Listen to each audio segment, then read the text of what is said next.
and but they get to walk away with a sample print.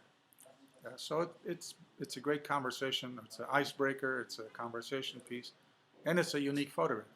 Absolutely. Every one of them. I think I skipped ahead a little bit. I read in Okay. your biography that you started as a student at RIT. Yeah. How did you go from student to professor? Well, that was an interesting story because I started out in a photographic engineering program, typically of what you might consider is the case in a technology school. But I only lasted about 3 years. Chemistry and I just didn't get along. So I transferred to an art photography program. But at the same time, I got a position with a chemistry lab as a technical photographer and graphic artist to do the drawings and the photography that was required by the lab in order to put a respectable face as to the research that we were doing so that the lab then could apply for funding. And which is a very smart thing to do from the point of view of the lab, because a lot of labs, their images are not very good, and that's because they don't have good photography skills. So this lab realized that they needed to have good quality photography. They hired me to do that, and I did that for maybe about 6-7 years. And in the process, I essentially taught myself how to provide the technical photo services that were required in order to translate the chemistry that was going on to visualization so that other people can understand what was going on. And then yeah, that's right, explosions and all kinds of liquid movements and things like that. The lab then encouraged me to publish, which was the best thing they ever did. I said, nobody wants to read about what I'm doing here, but they said, no, everybody wants to read about this, so we'll help you. So I put a few articles together. They helped me publish them in the scientific literature, and that was the greatest thing, and I've been publishing ever since. Can I say he did more than a few articles? He did over 100, and they're all fascinating. And we'll give you an address where you can see them on the web before we leave here today. Sure. That's been great. And the other thing that I did is they encouraged me to do public speaking, sort of like I'm doing right now.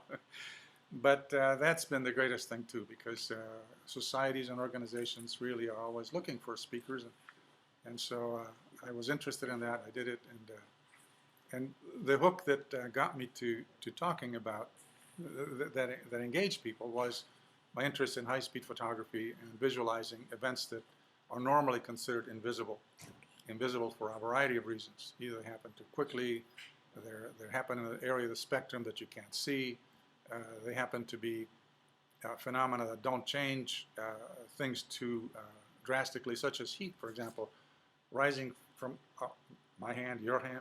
Okay, you know that it's there. This hand is warm, so the air is rising in it, but you can't see it. Right. But there are ways in which you can visualize that. Okay. So making visible events that are normally invisible to the eye has been kind of a challenge for me, and I've been doing it for as much as I could for many, many years. I found a title of an article here that I've got to ask about. Making orange juice in a flash. Do you remember? Yeah, that was actually making orange juice in a flash. That was during the Vietnam era, and the orange had to do with the Agent Orange thing, and the local newspaper was doing a piece on Agent Orange, and they said, we need an illustration. So they came to me and said, well, could you explode an orange with a bullet? And that was the newspaper illustration that was done for that.